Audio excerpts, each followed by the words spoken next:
चक्रव्यूह कथा बताए जाइए और ईज कर बढ़िया जल्दी से आओ। अब एक नौ सुरता थे कहाँ का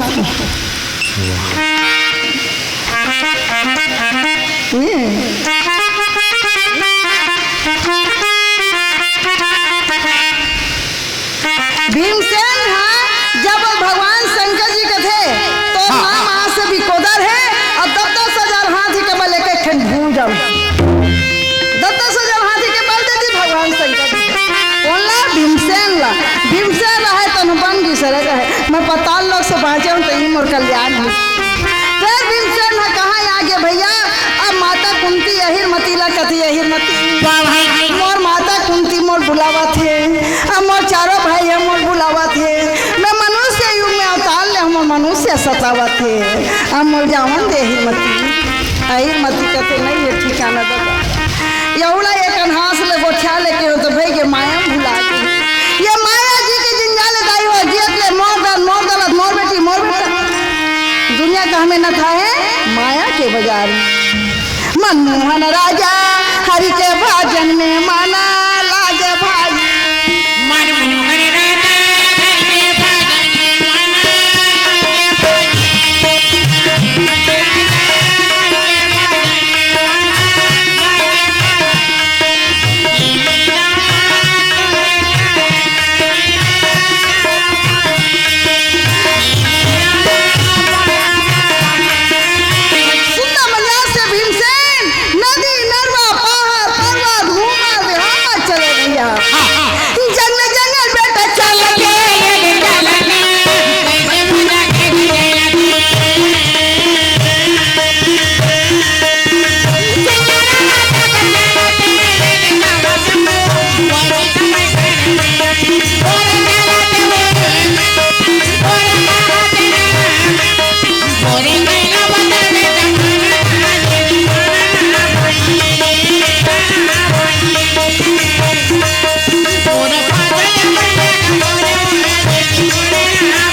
प्रणाम करने लगी दाई मैं आ गया तो बेटा भीमसेन हो दाई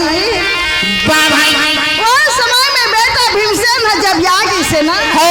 तो माता कुंती ला कहने लगी माता कुंती कथे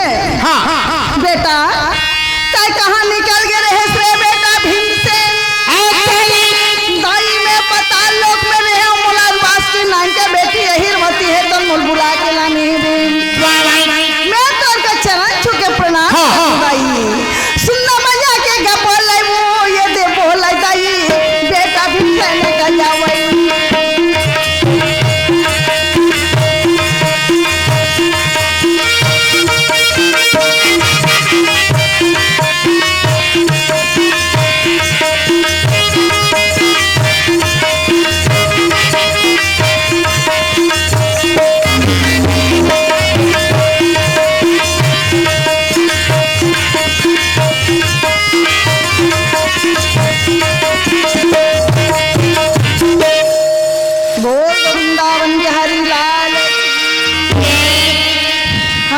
अभी करले हमार कथा विश्राम हुआ थे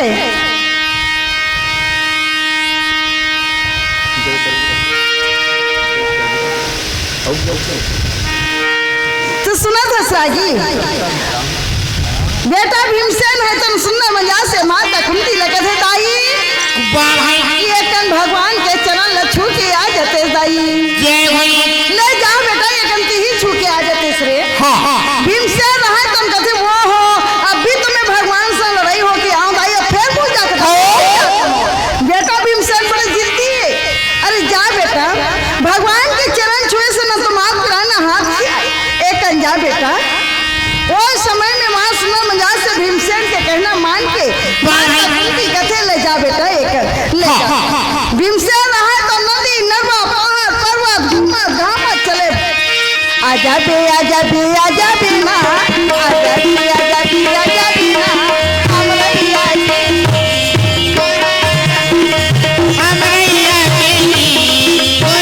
के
बाप के नो है मंदिर में बना दे हन अब मंदिर में मूर्ति नहीं हो तो बेकार अब मूर्ति है हावे तो कलश नहीं चढ़े तो बेकार तब कहते दाई हो बेल तेरी बेल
मंदिर है सुना है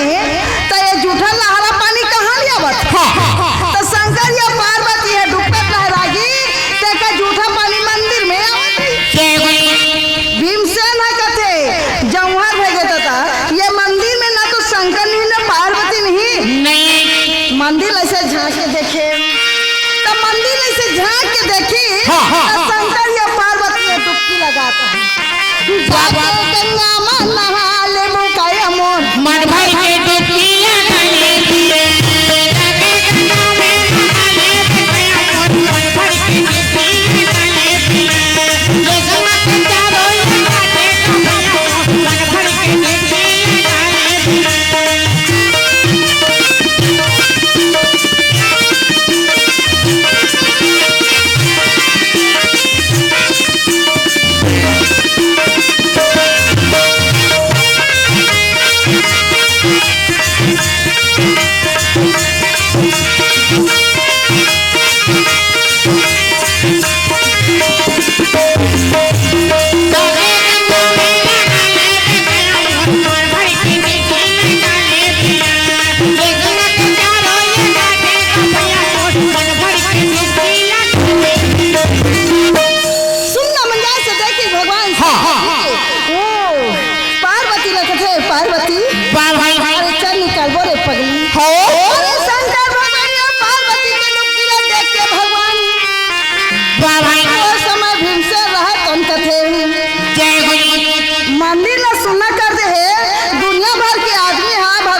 तो कभी पड़े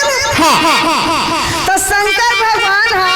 डुबकी लगावत रहा तो डुबकी सहन नहीं कर सकते। भीमसेन छोटे रूप ले लीस और भगवान शंकर के पीठ में चाप ले कूद के बैठ ये पार्वती बचाओ बचाओ मैं बजा के नहीं बाचूं मर जा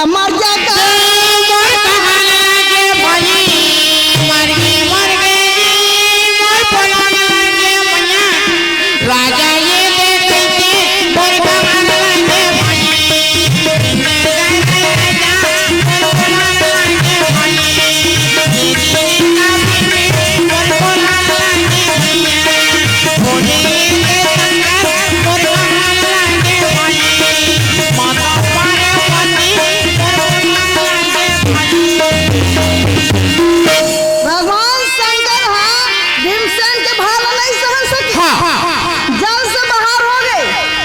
शंकर भगवान का थे ये पार्वती और निकाल न रे पगली पार्वती कथे रुकना जी एक काम तो डुबकी लगान तो दे नारी हर दे बाला खट के नारी कथे मुंह पर हार लावे मतलब हार होना मतलब होना लड़का कथे दाई रोटी होना मतलब होना लड़का हार और नारी ये बड़ा हाथ राजा राजा कथे ये देश में लूहू मतलब लूहू ये 3 प्रकार के हाथ होते। तब भगवान वो समय में देखी तो देख के बता दी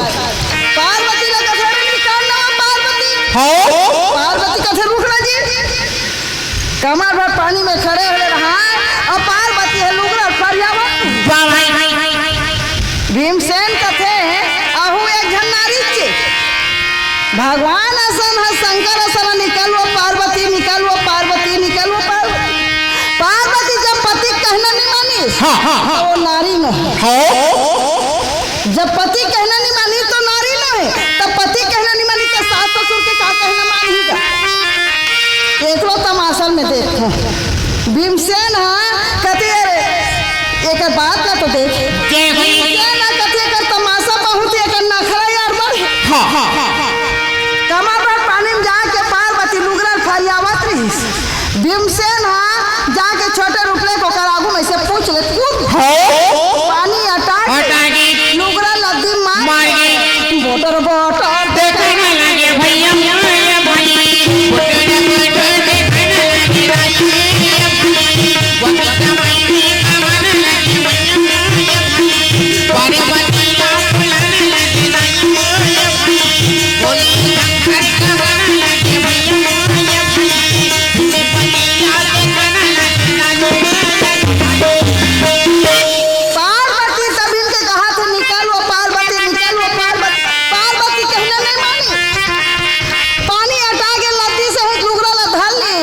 दादा लोज रहूं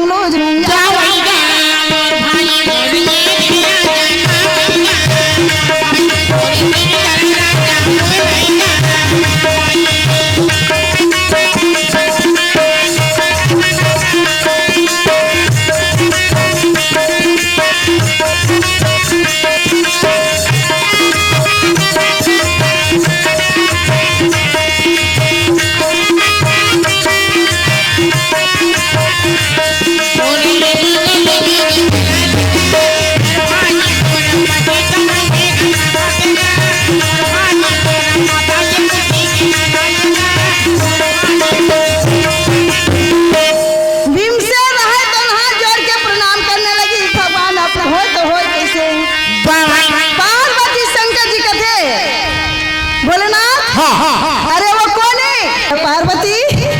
अरे मैं थोड़ा थोड़ा पहचाना तो पार्वती ए पार्वती ते बन जा गैया अब मैं बन जा तू भगवा तब कैसे हुई अरे पगली ब्राह्मण गांव के दुगलो नारी के दुगलो नहीं सह ते बन जा गैया मैं बन जा तू भगवा अरे वो ते है आगू आगू भागबे तब वो गैया खाए पर भगवा दौड़त के बिल्कुल छोड़ाए बन यही चलो पार्वती तो पार्वती रहा तो ना गैया को रूप लेके आगे गया आगे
मैं नहीं बाचो पार्वती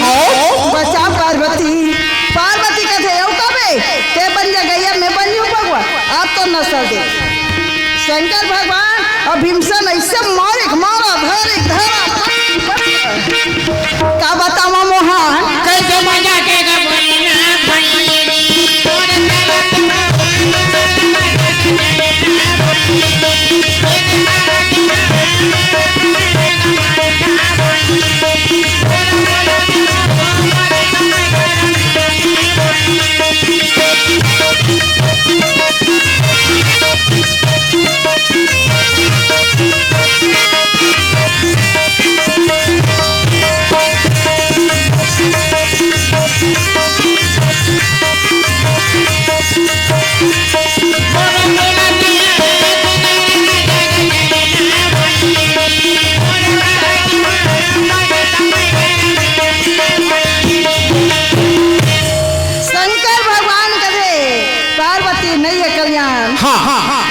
ठिकानापुर के पार्वती